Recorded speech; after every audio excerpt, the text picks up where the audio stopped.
Great morning, y'all. Great morning. Great morning. How are y'all doing? Um, I'm not even gonna lie. Like, great morning. I'm not even gonna lie that I was not feeling it today. I was not feeling it this morning, but we move on to another book of the Bible. So we move on from Genesis and we move into Exodus. And this is another great story where it starts talking about, gets into Egypt, talking about the Israelites and talking about Moses. So let's get to it. Exodus 1. Jacob's family in Egypt. When Jacob, or Israel, went to Egypt, his sons and their families went with him.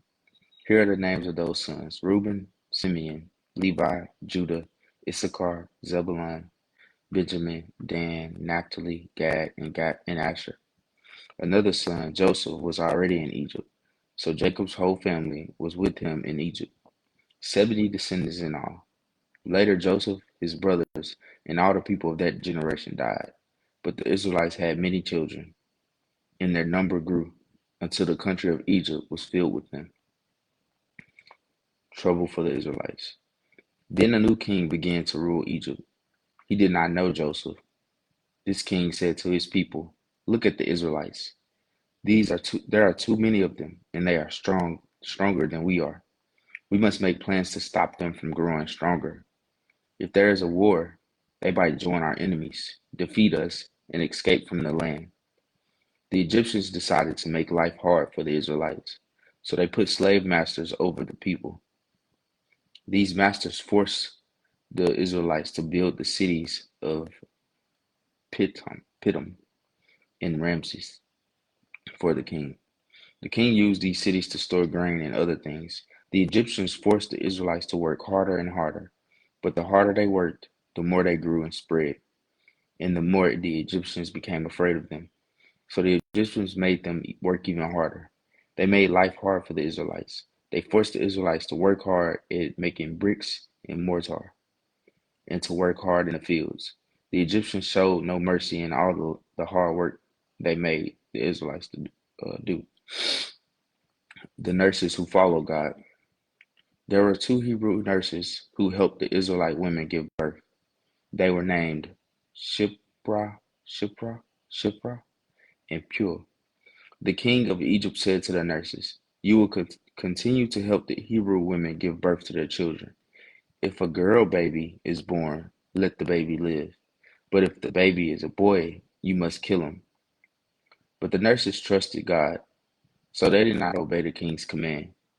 They let all the baby boys live.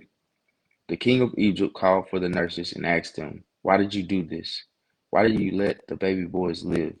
The nurses said to the king, "The Hebrew women are much stronger than the Egyptian women. They gave birth to their babies before we can go to help them." The nurses trusted God, so he was good to them and allowed them to have their own families. The Hebrews continued to have more children, and they became very strong. So Pharaoh gave this command to his own people: "If the Hebrew women give birth to a baby girl, let it live. But if they have a baby boy, you must throw it into the Nile River." Exodus 2, baby Moses. There was a man from the family of Levi who decided to marry a woman from the tribe of Levi. She became pregnant and gave birth to a baby boy. The mother saw how beautiful the baby was from and hid him for 3 months. She hid him as long as she could. After 3 months, she made a basket and covered it with tar so that it would float. Then she put the baby in the basket and put the basket in the river in the tall grass. The baby's sister stayed and watched to see what would happen to the baby. Just then Pharaoh's daughter went to the river to bathe. She saw the basket in the tall grass. Her servants were walking beside the river, so she told one of them to go get the basket. The king's daughter opened the basket and saw a baby boy. The baby was crying, and she felt sorry for him. Then she noticed it was one of the Hebrew babies. The baby's sister was still hiding. She stood and asked the king's daughter, "Do you want me to go find a Hebrew woman who can nurse the baby and help you care for it?" The king's daughter said, "Yes, please." So the girl went and brought the baby's own mother. The king's daughter said to the mother, "Take this baby and feed him for me. I'll pay you to take care of him." So the woman took her baby and cared for him. The baby grew, and after some time, the woman gave the baby to the king's daughter. The king's daughter accepted the baby as her own son. She named him Moses because she had pulled him from the water. Moses helps his people. Moses grew and became a man. He saw that his own people, the Hebrews, were forced to work very hard. One day he saw an Egyptian man beating a Hebrew man. Moses looked around and saw that no one was watching, so he killed the Egyptian and buried him in the sand. The next day Moses saw two Hebrew men fighting each other. He saw that one man was wrong and said to him, "Why are you hurting your neighbor?"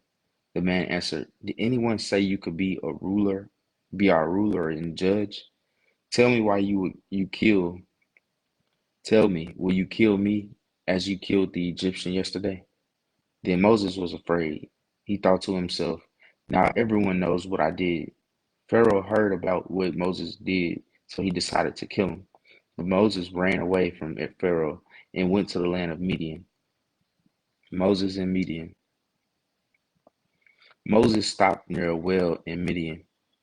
There was a priest there who had 7 daughters. These girls came to that well to get water for their father's sheep. They were trying to fill the water trough they were trying to fill the water trough with water. But there were some shepherds there who chased the girls away and would not let them get water. So Moses helped the girls and gave water to their animals. Then they went back to their father, Ruel, or Reuel. He asked them, "Why have you come early today?" The girls answered, "The shepherds chased us away, but an Egyptian rescued us. He got water for us and gave it to our animals." So Reuel said to his daughters, "Where is this man? Why did you leave him? Go invite him to eat with us." Moses was happy to stay with that man. Reuel let Moses marry his daughter, Zipporah. Zipporah became pregnant and had a son. Moses named him Gershom because Moses was a stranger in a land that was not his own. God decides to help Israel. A long time passed, and that king of Egypt died, but the Israelites were still forced to work very hard. They cried for help, and God heard them. God heard their painful cries and remembered the agreement he made with Abraham, Isaac, and Jacob. God saw the troubles of the Israelites, and he knew that he would soon help them. Exodus 3, the burning bush. Moses' father-in-law was named Jethro. Jethro was a priest of Midian. Moses took care of Jethro's sheep. One day Moses led the sheep to the west side of the desert. He went to a mountain called Horeb, the mountain of God. On that mountain, Moses saw the angel of the Lord in a burning bush. Moses saw a bush that was burning without being destroyed. So he decided to go closer to the bush and see how a bush could continue burning without being burned up. The Lord saw Moses was coming to look at the bush, so he called to him from the bush. He said, "Moses, Moses." Moses said, "Yes, Lord." Then God said, "Don't come any closer. Take off your sandals. You are standing on holy ground. I am the Lord of your ancestors. I am the God of Abraham, the God of Isaac, and the God of Jacob." Moses covered his face because he was afraid to look at God. Then the Lord said, "I have seen the troubles my people have suffered in Egypt, and I've heard the cries when the Egyptians hurt them. I know about their pain. Now I will go down and save my people from the Egyptians. I will take them from that land and lead them to a good land where they can be free from these troubles. It is a land filled with many good things. Many different people live in that land: the Canaanites, the Hittites, the uh, Amorites, Perizzites, Hivites, and Jebusites.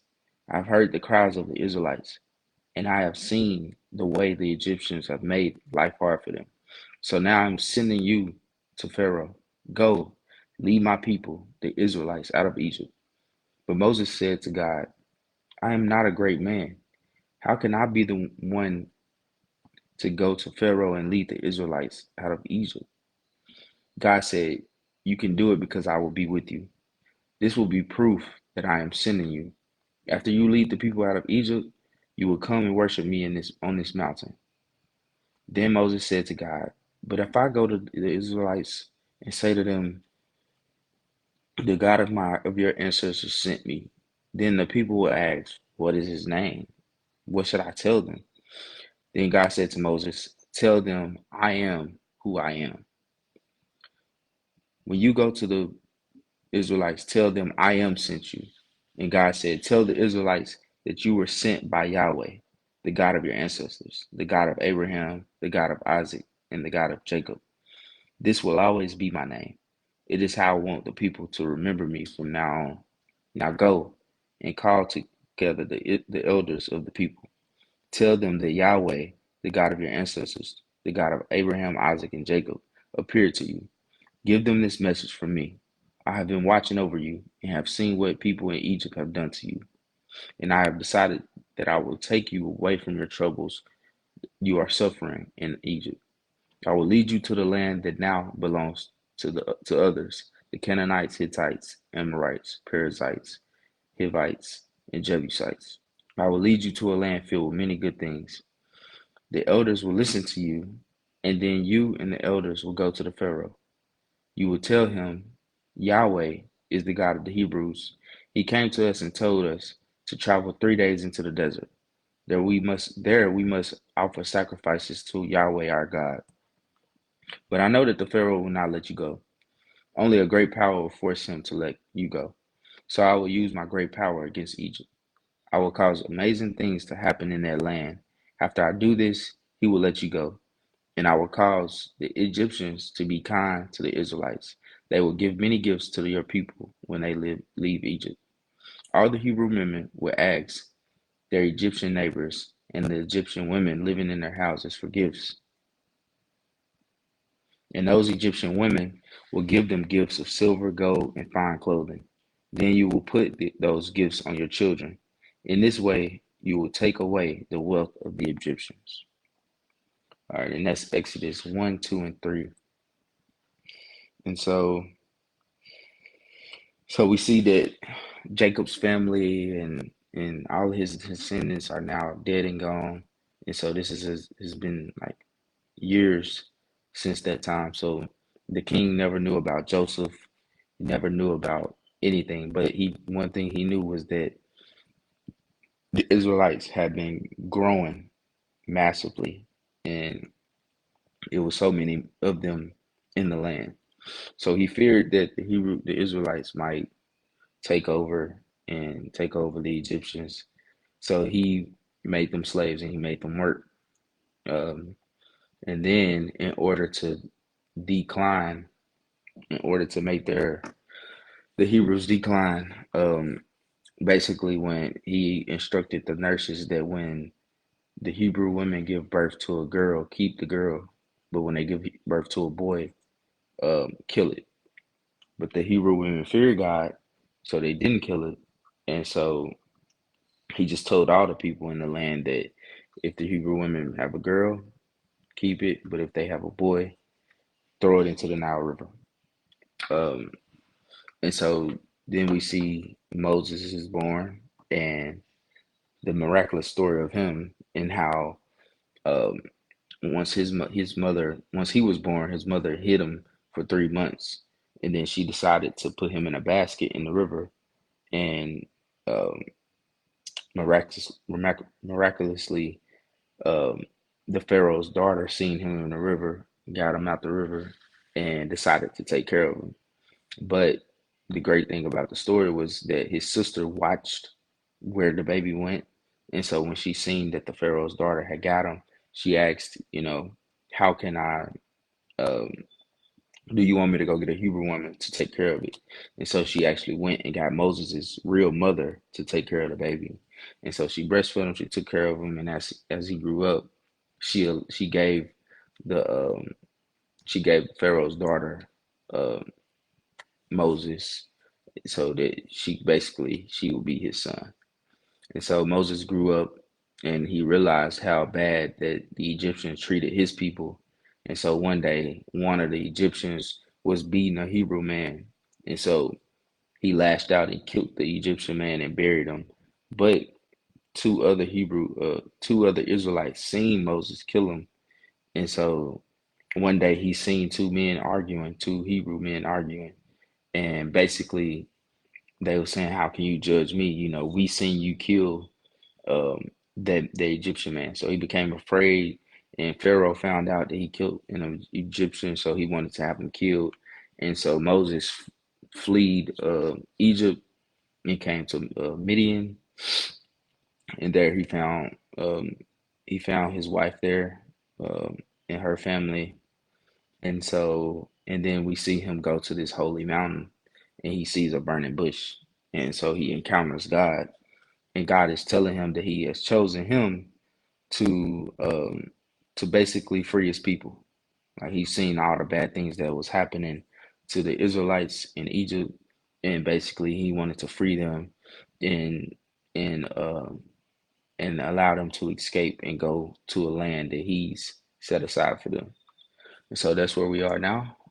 Uh, and we see Moses is kind of like shaky a little bit. He's a little scared. He don't know what to tell like the people. So God told him to tell them that I am who I am. I am, I am who I am. And that's the God of Abraham, the God of Isaac, and the God of Jacob, Yahweh. Um, and so I'm ready and excited. I really enjoy this story. I'm excited for what's next. And it's a lot that we can learn from this story. So keep watching, and I'll see y'all in the next video. Peace.